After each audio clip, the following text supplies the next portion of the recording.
bamdu Lungjeu ne tewze leudu Saudiak gulei anui ringting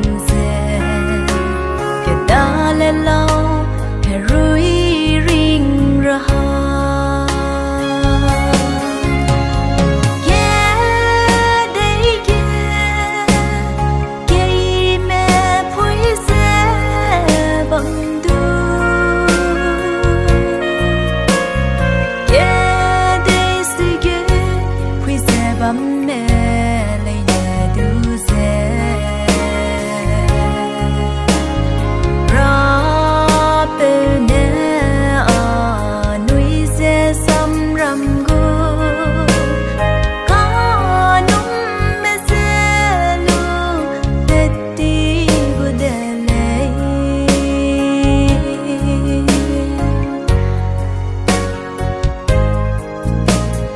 Chuna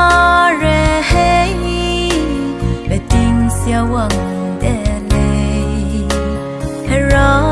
sam te phuize mui da kan ya be du gabi wang mui delei be swane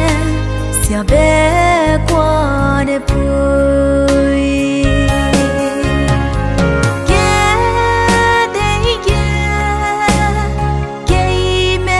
phuize bamdu Kedei suigut phuize bamme leine duze Rapeu ne anui samram Kanum meze delei